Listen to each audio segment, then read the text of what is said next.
한국과 카타르가 25일 한국 시간 오후 10시 아랍에미리트 UAE 아부다비의 모하메드 빈 자예드 스타디움에서 열리는 2019 아시아 축구연맹 AFC 아시안컵 8강전에서 4강 티켓을 걸고 피할 수 없는 맞대결을 펼친다. 59년 만에 대회 우승을 노리고 있는 한국에게는 이번 대회 가장 껄끄러운 상대 중 한 팀이다. 국제축구연맹 FIFA 랭킹 93위에 불과한 카타르지만 2022년 월드컵 개최국답게 어린 선수를 체계적으로 기용하고 있는 팀이다. 실제 카타르는 이번 대회에서 유일하게 사전 전승과 무실점을 동시에 기록 중인 팀이다. 그만큼 공격과 수비의 조화가 뛰어나다. 한국, 이란, 일본, 호주와 함께 이번 대회 우승을 한다 해도 놀랍지 않은 팀이라는 평가다. 한국은 이런 팀을 상대로 결국 골로 승부를 볼 수밖에 없다. 그러기 위해서는 골 찬스를 많이 만들어내야 한다. 많은 득점이 나오기 위해서는 찬스가 계속 나와줘야 가능하다. 다행히 우리에게는 손흥민, 27, 토트넘이 있다. 대표팀에 지각 합류한 손흥민은 조별리그 최종전인 중국, 16강전인 바레인과의 2경기에 나서는데 그쳤다. 하지만 손흥민은 단 2경기에서 10번의 찬스를 만들어냈다. 중국전에서만 7번이나 득점 찬스를 제공, 득점으로 연결된 이골 모두에 관여했다. 바레인전 역시 선제골의 시발점이 되는 등 3번의 찬스를 창출했다. 손흥민이 프리미어리그에서 터뜨리던 득점포를 대신하고 있다는 점에서 또 다른 위안거리다. 득점의 아쉬움을 동료들에게 득점 찬스를 꾸준하게 제공하면서 메워가고 있다. 카타르에서 손흥민의 역할을 하는 선수는 아크람 아피프, 23, 알사드, 다. 현재 이번 대회에서 가장 많은 13번의 찬스를 만들어 팀 동료에게 제공했다. 도움도 팀 내 가장 많은 4개를 기록하고 있다. 물론 아피프의 경기당 찬스 기록은 손흥민과 비교가 되지 않는다. 게다가 4개의 도움 역시 조별리그 2차전이었던 북한에 쏠려 있다. 당시 카타르는 북한을 6-0으로 처참하게 누른 바 있다. 하지만 아피프는 카타르에서 가장 주의해야 할 선수다. 화려한 드리블을 앞세운 개인 돌파 능력이 탁월하고 결정력까지 갖췄다. 최전방에 있는 알모에즈 알리의 뒤를 탄탄하게 받치고 있다. 알리는 이번 대회 7골을 넣고 있다. 특히 미드필더인 아피프는 공격의 시작이라고 볼 수 있다. 수비 진영의 중심이 바삼 알-라위라면 상대 진영에서 가장 많은 패스를 시도한 선수가 바로 아피프다. 사실상 팀의 에이스라 할 수 있다. 아피프의 경력도 뛰어나다. 손흥민과 비교할 수 없지만 2016년 스페인 라리가 비아레알에 입단해 스포르팅 히혼, 벨기에 유펜 등에서 뛰며 유럽 무대를 경험했다. 더구나 아피프는 한국 축구를 상대해봤다. 2016년 U-23 아시아 선수권 준결승 무대에서 당시 사령탑이던 심태영 감독이 이끌던 한국과 대결을 펼친 적도 있다. 2017년 6월 카타르 도하에서 열린 러시아 월드컵 아시아 최종 예선에서는 득점을 기록하며 한국을 상대로 3-2 승리에 기여했다. 아피프와 함께 압두라지즈 하템도 주의가 필요하다. 사우디아라비아와의 조별리그 최종전에서 기록한 2골 모두 도움을 기록했다. 아피프가 막히면 대신 찬스를 제공해 줄 수 있다는 뜻이다.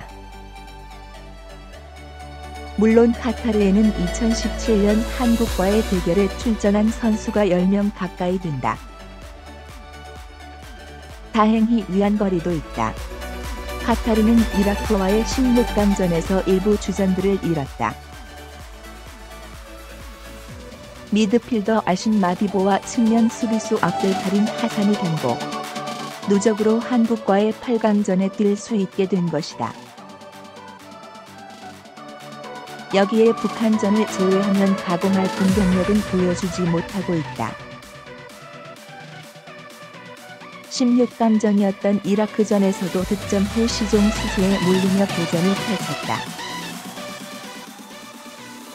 한국과 카타르의 8강전은 누가 더 많은 찬스를 제공, 득점과 연결시키는 싸움이 될 전망이다. 그래서 손흥민과 아피프의 발에 관심이 쏠릴 수밖에 없다. 마우리시오 포체티노 감독이 이끄는 토트넘은 25일 한국 시간 또다시 준결승 무대에서 좌절했다.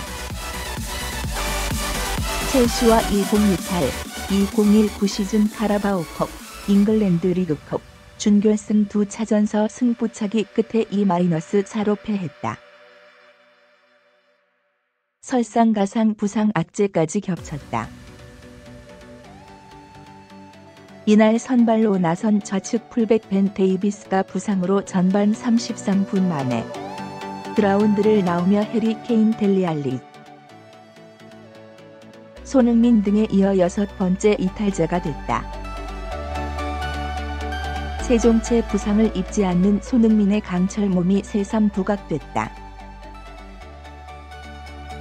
손흥민은 올 시즌 토비 알더웨이럴트와 함께 토트넘서 유의하게 부상을 입지 않은 선수로 드러났다.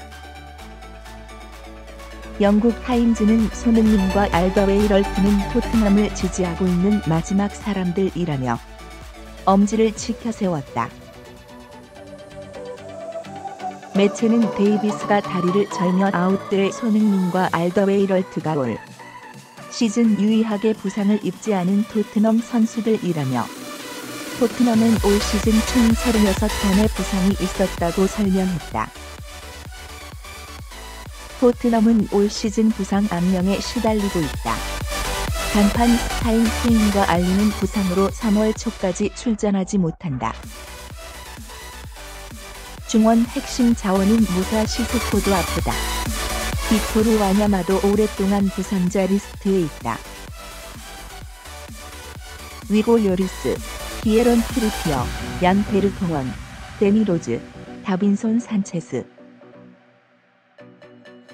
에릭 타이어, 크리스티안 에릭센 등 2018 러시아 월드컵에 참가했던 주축 요원들도 올 시즌 모두 부상 굴레에서 벗어나지 못했다. 반면 손흥민은 2018 자카르타 팔렘방 아시안게임과 2019 아시아 축구연맹 아시안컵에 참가할 때를 제외하고는 부상 없이 시즌을 온전히 소화했다. 알더웨이럴트도 마찬가지다.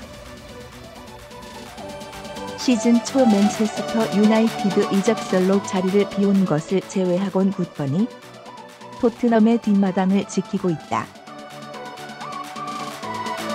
한국 축구대표팀은 25일 이하 한국 시간 밤 10시 아랍에미리트 UAE 아부다비에 모하메드 빈 자이드 스타디움에서 카타르와 2019 아시아 축구연맹 AFC 아시안컵 8강전을 벌인다. 한국은 지난 1960년 우승 이후 59년 만에 통산 세 번째 우승을 조준하고 있다. 4강 문턱에서 만만치 않은 상대를 만났다. 2022년 월드컵 개최국인 카타르는 이번 대회에서 이란과 함께 유의하게 사전 전승과 함께 무실점을 동시에 기록한 팀이다. 국제축구연맹 피파 랭킹은 53위 한국이 93위 카타르보다 40계단이나 높지만 조금의 방심도 금물이다. 한국은 지난 2017년 6월 카타르 도하서 열린 2018 러시아 월드컵 아시아 최종 예선서 카타르의 2-3패배의 아픔을 당했다. 당시 전력의 핵인 손흥민, 토트넘, 기성용, 뉴캐슬,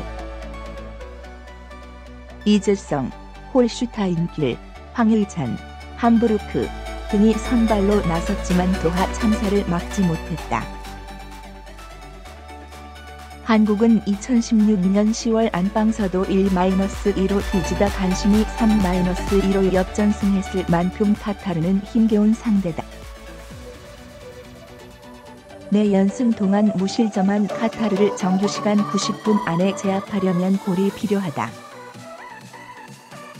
벤투 감독이 선발 라인업에 변화를 줄 가능성은 낮지만 후반 이른 시간 깜짝 카드를 꺼낼 가능성이 있는 이유다. 벤투 감독은 지난 22일 바레인과 대회 16강서 주세종, 아산, 지동원, 아우크스부르크, 이승우, 김진수, 전북을 차례로 투입할 효과를 톡톡히 봤다.